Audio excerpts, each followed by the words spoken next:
What's up, everybody? This is Aaron with the Unnamed Horror Podcast. Here with a little special unannounced, unattended video. Today we were supposed to, on Sunday, April the 27th or 8th, I think it was the 27th, we were supposed to have an interview with Buddy Campbell and a couple of reviews of the 1973 film The Crazies, the year Amy Lynn was born, and 1984's Children of the Corn, the year I was born. Something came up, and that will happen in the future. Maybe even in a couple of weeks. James Stokes has agreed to come on in the next few weeks as well. And Buddy's agreed to come on. So we got a couple of awesome interviews there, and hope to get some other people, reach out to some other people to try to get them on as well.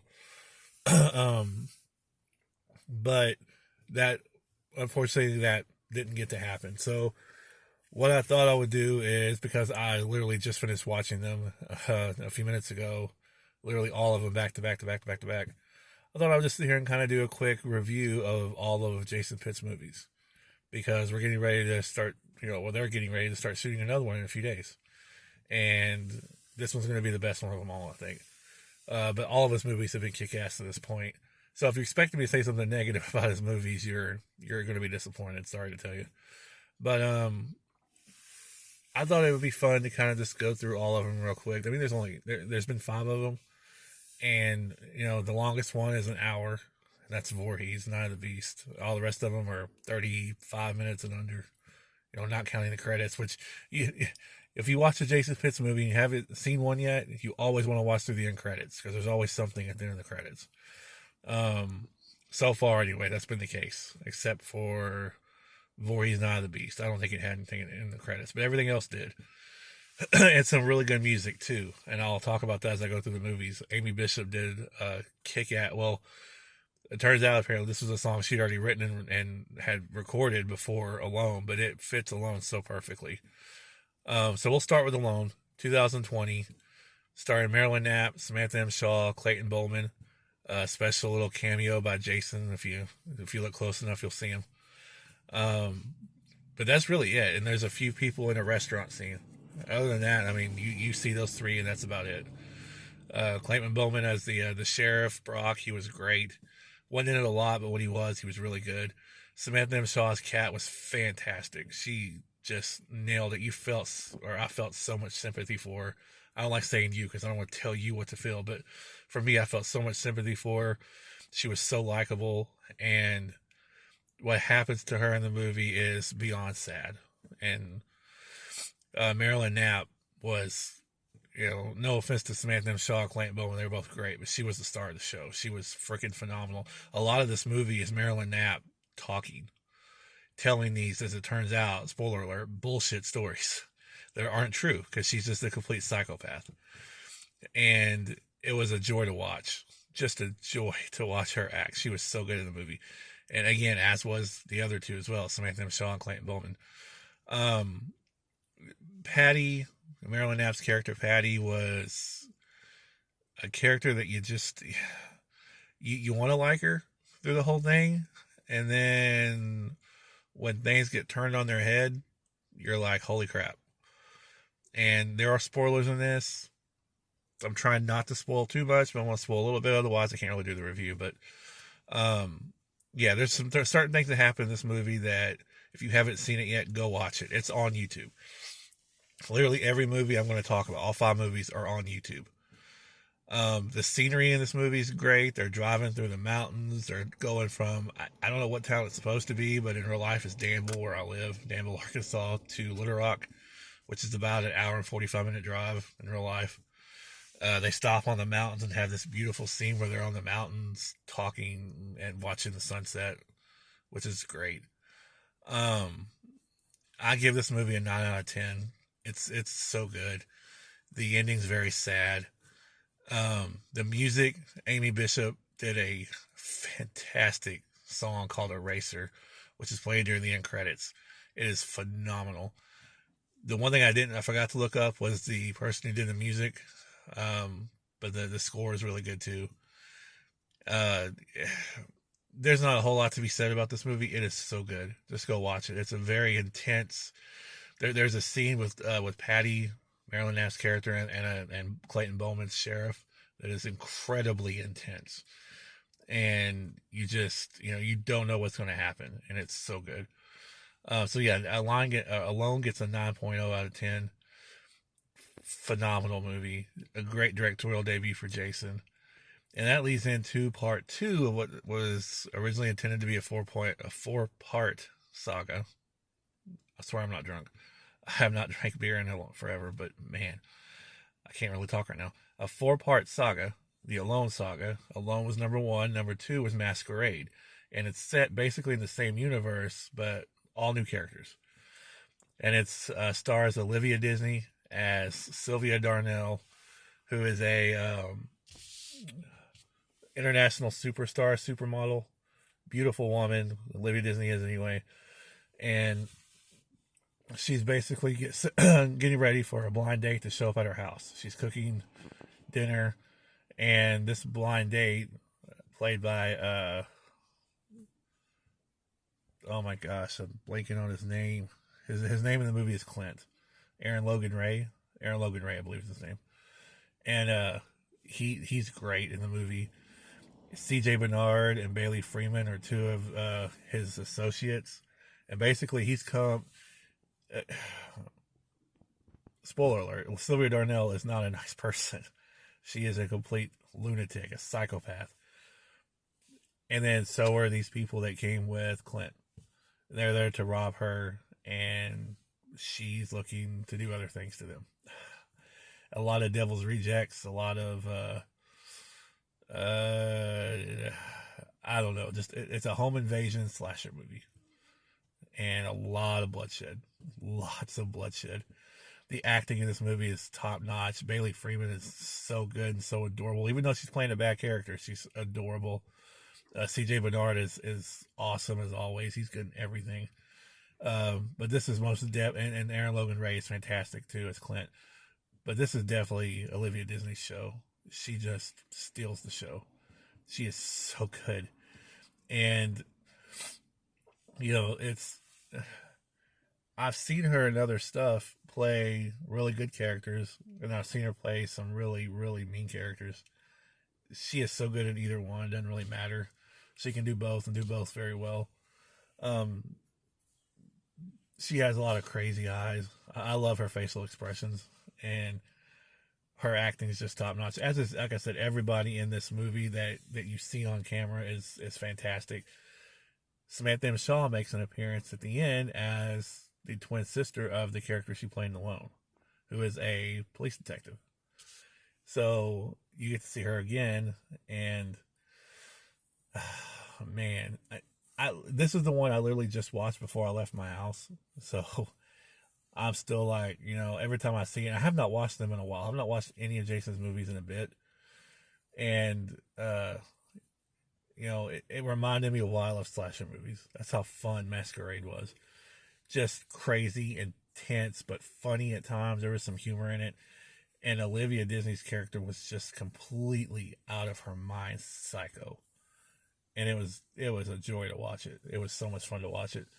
My wife got up and left the room during one of the scenes because it was too intense and she didn't like it. But yes, Olivia Disney just knocked it out of the park and was definitely the star of the show. I mean, not only the star because she was the star of the movie, but I mean, she chewed up every scene she was in. And from little things like just talking normal to just completely snapping at the last minute, screaming out curse words and just doing violent, dark stuff. It was awesome. Masquerade gets a 10. I don't even have an issue doing that. It gets a 10 out of 10. After Masquerade, I believe, and I could be wrong about the timing of these, but this is the order I want to review them in, is When the Stairs Creak. And like I said, that could have been after Vorhees. I'm not positive on the timing there, but I'm going to review it this way. When the Stairs Creak is kind of in the vein of Alone, although there's not really much violence in it, or any violence in it really. But it is a very, very dramatic, sad, but fantastic movie. Bailey Freeman, as she did in Masquerade, was just phenomenal. And this one, she steals the show. She's the scene stealer. Jason Durkee, who plays her husband, is really good too. I never see him in anything until this, but man, I can't wait to see him in more. In fact, I think he's going to be. I think he might be in Forest Through the Trees, but I'm not positive on that. But he is so good in this, and it really is a movie of just again, much like Alone, just a few characters, not very many characters. There's a lot more characters in Masquerade than there is in this movie. Marilyn Knapp plays Bailey Freeman's mom, and you get to see a complete opposite side of one of the sweetest people I've ever met. Marilyn's an awesome person, and a great actress, and she proves it because she went from batshit crazy and Alone to incredibly sweet, caring mother in this movie. Olivia Disney's in this movie as well, and as is her daughter, her little girl, her real-life daughter, in her screen debut. And I defy somebody to go out there and find me one Olivia Disney movie where she's not great. Go on, right now. Stop the film. Stop the video. Go look at her IMDb, watch the movies, and tell me one movie she wasn't great in. You can't. She wasn't in this movie a lot, but when she was there, her scenes meant something. And I won't give away the story to this one because I think this one might have been one of the last ones Jason did. And it's still relatively new, so I won't give away too much, but she is fantastic in the movie. But Bailey Freeman steals the show. This is her coming. I know she's been in a lot of stuff, but for me, this was the moment where I said, God, that girl can act. She is so good. And has a lot on her plate in this movie. It's in a lot of ways her movie to carry without a whole lot of dialogue. She talks a little bit, but not a whole lot. A lot of it is her facial expressions, her body language, and just like her the different things she's having to go through. So good.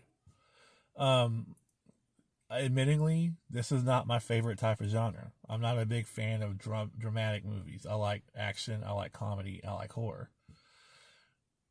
But at the same time, I will say two of my favorite movies of all time are Sling Blade and Dead Men Walking, and those are two considered dramas. So, it's not my favorite genre, but I do know good ones when I see it.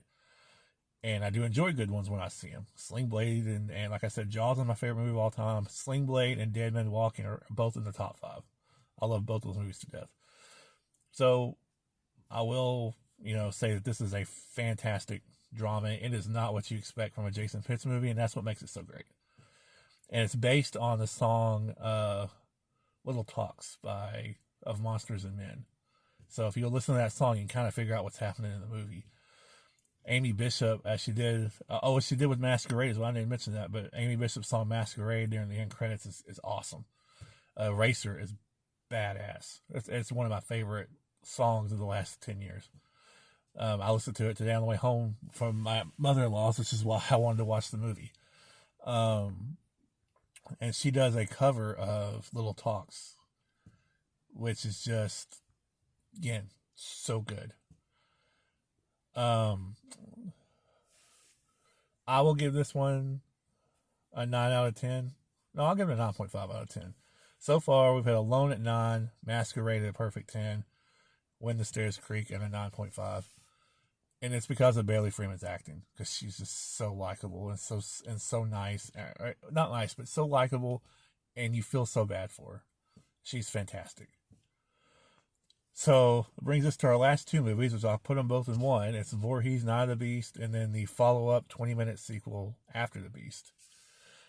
Now, I love slasher movies. They're my favorite of all time, which is why I love which is why Masquerade got a perfect 10. And by the way, I'm not even going to sugarcoat it. Voorhees and Night and After will both get a perfect 10 as well. So Alone gets the lowest score at 9.0, and I still think it's a great movie. But both these Voorhees movies get a perfect 10 for me. And it's because Jason Pitts, the other producer who I won't name, I don't want to, and all the actors and all the behind the scenes people. By the way, my partner Amy Lynn was involved in all these movies. She in Alone, she appears in the post credit scene. So watch after the credits of Alone, you'll see Amy Lynn. And then in Masquerade, When the Stairs Creak, and both Voorhees movies, she was the script supervisor. She did not appear on camera, I believe, in any of them, but she is the script supervisor. So she was involved in all these movies. So, if you see this Amy Lynn, you all did amazing. So for Voorhees Night of the Beast, I'm going to spoil it because it's out there. And at this point, I think everybody that's going to know should know. And if you don't, it's not going to necessarily spoil the movie for you. To me, it makes it more fun. Night of the Beast is Jason versus Bigfoot. It is a movie that combines the little boy from part 6 that said, so what were you going to be when you grew up? That was under the bed. One of my favorite lines of the whole franchise. I think we're dead meat. It's that character, that little boy grown up, played by Will Reed, who did amazing work. Olivia Disney played his name is Mark. Olivia Disney played his girlfriend Chrissy, who, despite her best efforts, just manages to screw everything up in this movie. That character had a big heart. She tried to do the right thing, but everything she tried to do just caused more and more chaos throughout the entire movie. And that's what makes it so great. Is it's all her fault. I mean, at the end of the day, everything that happens in this movie, to these characters, happens because of Chrissy. And then even when there's a point in the movie where you think, well, maybe Mark's going to get away and be okay, something else happens and it just turns into even more chaos. But basically, Mark is suffering from PTSD from what happened in part 6. He keeps seeing Jason in his dreams. Chrissy, as the loving, caring girlfriend, convinces his friends, played by Xavier Jones, Sierra Ebert, and I am so blanking on the guy and girl's name, and I am so sorry for that. But they both were great. The blonde girl has probably one of the coolest death scenes in the whole Friday the 13th franchise. There's a death scene in this movie that I swear to you, if you see it, you will not forget it. It's especially if you're male. If you're male, it's very, very, very memorable. If you have seen the movie, I think you know probably what I'm talking about. But oh my god! But Xavier Jones was fantastic. She convinces their friends to basically convince Mark by saying that they're taking him on an anniversary trip because it's he and Chris's 1-year anniversary. And they're going to blindfold him and take him someplace special. And of course, they're taking him to Crystal Lake because they want to try, in their mind, and hurts Chrissy's mind especially, try to help him get rid of this PTSD and these nightmares and move on. She thinks she's doing the right thing. They go, and there's this awesome Gary Swift, who I've known, I've won't say we're friends because I would like for us to be. We just haven't got to hang out a whole bunch, but we have seen each other a bunch over the few years. Plays the police officer, Officer John. I don't remember the fella's name that played Stu, the guy that runs the gas station, but oh my god, he is awesome. He is apparently a Barney Fife cosplayer kind of thing. And you can tell when you look at him, he looks a little bit like Don Knotts. But he was hilarious. His scenes were, his lines were so funny and so awesome. And Buddy Campbell played Eddie, who's the cousin of Crazy Ralph and Friday the 13th 1 and 2. You're doomed. You're all doomed. Yeah. Buddy Campbell's playing his cousin Eddie, and was just awesome. I tried to warn them. They don't listen. They never listen. And Stu wants to find out who killed his dog. John, you going to sit here drinking my coffee all day? You go out there and try to find the man that killed my dog.